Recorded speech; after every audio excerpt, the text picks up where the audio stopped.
Bonjour, je voudrais parler aujourd'hui de l'importance des pensées et des mots que l'on prononce, l'impact que ça a sur la matière.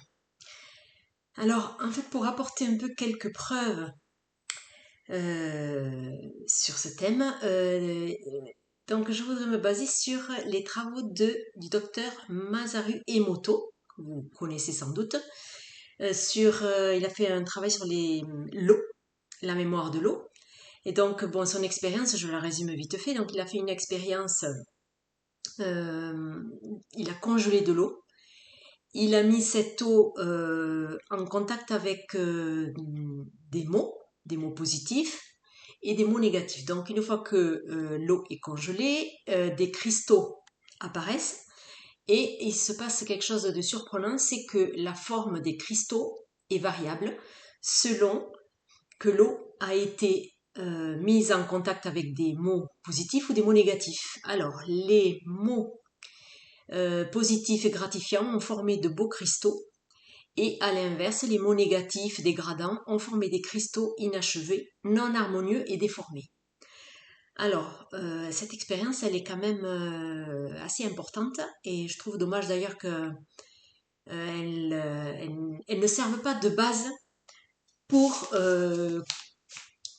que ce soit prouvé de manière scientifique. Parce qu'en fait, je crois qu'il a fait cette expérience, mais comme l'expérience n'a pas répondu à un certain nombre de critères, elle n'a pas été validée. Mais bon, moi je trouve que c'est intéressant de voir, en tout cas pour que chacun aille vers cette croyance ou pas, mais moi je trouve que c'est important d'en tenir compte. Voilà. Alors pourquoi le parallèle entre ça et nous? Eh bien parce qu'on est composé de plus de 70% d'eau.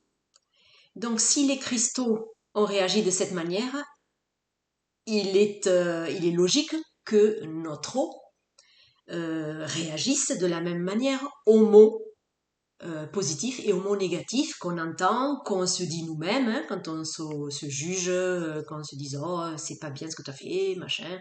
Voilà. Tout ça, ça a un impact sur le corps.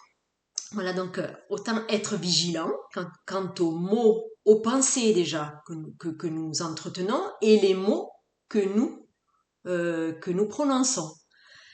Pourquoi? Eh bien pour maintenir l'harmonie dans toute l'eau de notre corps. Alors ensuite, pour continuer avec ce thème, j'ai fait en 2020 l'expérience du riz. Alors je vous mettrai les photos là de ce que ça a donné. C'est une expérience en fait qui consiste à à cuire du riz. Vous prenez 3 pots que vous stérilisez avant, vous mettez donc dans les 3 pots, vous mettez une petite étiquette je t'aime, amour, voilà, des mots positifs. Deuxième pot, je te déteste, la haine, tout ce qu'on veut mettre. Et le troisième, on met rien, c'est le témoin. Voilà, donc on fait ça, et pendant 15 jours, pendant une vingtaine de secondes, il s'agit de prendre chaque pot et de dire, bon, le neutre on fait rien, mais on prend celui avec les mots négatifs et on lui dit, ben, je te déteste, t'es moche, t'es ci, t'es ça, voilà, que du négatif. L'autre, je t'aime, je t'adore, t'es beau, machin, voilà. On fait ça tous les jours. On les met dans des conditions à peu près identiques, c'est-à-dire on peut les mettre dans un placard, voilà, sombre, à 2 endroits un peu différents, mais dans les mêmes conditions de luminosité, par exemple, etc. Bon, alors moi j'ai fait ça. Alors il se trouve que je n'avais pas mis le pot témoin. Donc j'ai commencé l'expérience donc le 6 avril avec 2 pots. J'aime, je t'aime. Alors sur la photo, vous le verrez, le je t'aime, il est à gauche. Je te déteste, il est au milieu.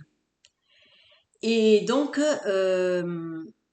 j'ai rajouté le pot neutre, mais le 16 juillet. Vous voyez, donc là, l'expérience, elle date du 6 avril.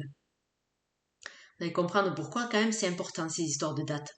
Donc, le 6 avril, je commence. Donc là, la photo que je vous mets, c'est 2 ans après l'expérience. C'est-à-dire, j'ai fait l'expérience en 2020.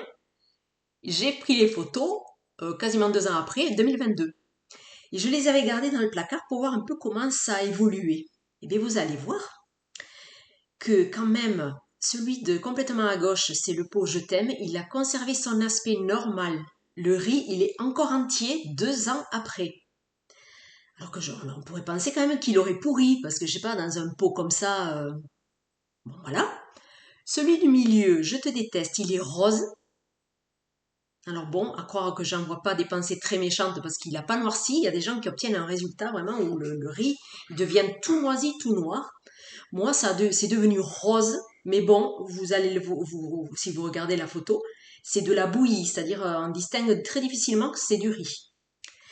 Et donc le pot témoin que j'ai ajouté le 16 juillet, alors que l'expérience, je l'avais débuté le 6 avril, vous voyez, donc 6 avril, si j'ai commencé en avril, 6 avril, on rajoute à peu près 15 jours, ça fait que le 21 avril, non même, oui, 21 avril, j'ai fini mon expérience.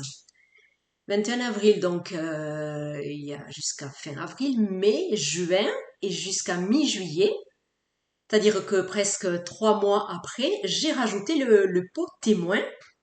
Et le pot témoin, il est liquide, il est en bouillie, et il est vraiment dégueulasse et il est presque pire que les 2 autres.